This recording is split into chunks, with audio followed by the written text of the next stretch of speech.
There have been countless weight loss tips over the years that have accumulated around the internet, and some of them just don't work. And if you keep using these same strategies, you're going to be very frustrated of the lack of progress you have, especially with losing fat, gaining it back, and doing this yo-yo cycle of diets. So today I'm sharing the most common weight loss tips and why they aren't really beneficial for your overall progress. The first one is to eat until you are 80% full. Now, the reasoning for this is because it usually takes some time for our satiety hormones to signal to our brain that we are feeling full and satiated. So if you eat until you are 80% full, those satiety hormones will have some time to catch up. And then you will be like 100% full.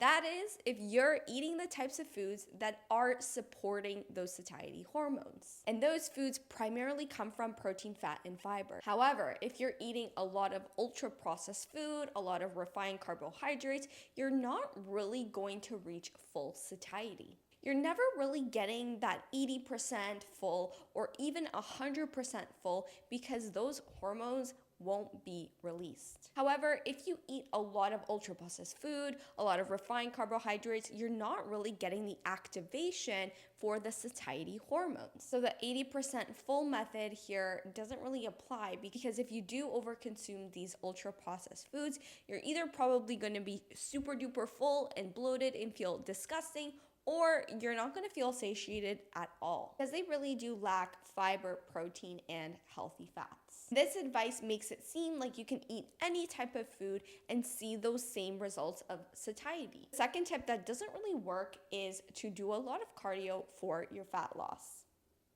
Cardio is super popular when you are trying to lose weight or trying to lose fat because it does put you in that caloric deficit initially. This is because you are burning calories during the actual session itself. Notice I did say initially because cardio doesn't really do anything for maintaining your muscle mass. And how much muscle you have on your body will largely dictate how good your metabolism really is. So if you're doing a lot of cardio to ultimately lose weight, yes, it will work initially. However, if you just do cardio, you are at a greater risk of just losing your muscle mass, downregulating your metabolism, and increasing your risk of osteoporosis and cardiovascular disease. Not to mention, cardio is very adaptive, meaning that if you want to lose more and more weight just doing cardio, you're going to either have to increase the intensity, increase the duration of your runs, increase the frequency, or just overall eat less. The next weight loss tip that you should ditch right now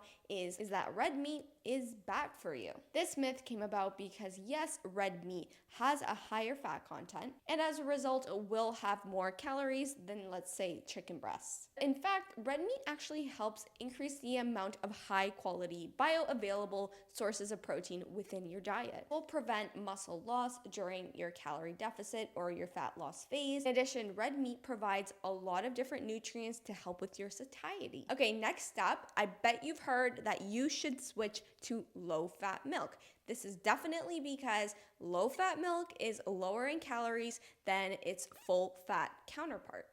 As a side note, this goes for any lower fat dairy products in general. Of course, if you have a dairy sensitivity or you have a dairy intolerance of some sort, definitely shouldn't be consuming it because it will increase inflammation, will make you store water, and it's just not healthy for your specific body. But I'm speaking to the people who can tolerate dairy perfectly and don't have any issues. If you're one of those people, I would highly suggest just going for the regular whole fat milk, some cottage cheese with fat in it, or Greek yogurt that does have some fat in it, because studies have actually shown that full fat dairy helps with weight loss more than its fat counterpart. Studies have actually shown that the full fat version of your dairy product will help with satiety, it will help increase the rate of obesity than the low fat version. Probably because it does have that combination of having protein and fats, which will raise our satiety and prevent us from feeling hungry.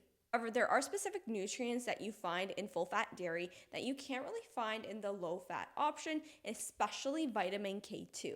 which is crucial for getting the calcium out of the arteries and into your bones. Next is the idea of eating small, frequent meals throughout the day so that you don't feel hungry. However, a lot of my clients actually say they prefer bigger, more filling, satiating meals than eating a little throughout the day. And this actually lines up with the data perfectly. Studies have actually compared eating 6 smaller meals throughout the day versus eating 3 bigger meals, while having the same amount of calories. And this is likely because when you eat meals, you're actually getting enough of the good protein, fiber, carbs, and fats. This will increase your satiety hormones and prevent hunger. Let me know which tip you found the most surprising. That's it for me, guys. Make sure to give this video a huge thumbs up, subscribe to my channel, follow me on Instagram, and I'll see you next time. Bye!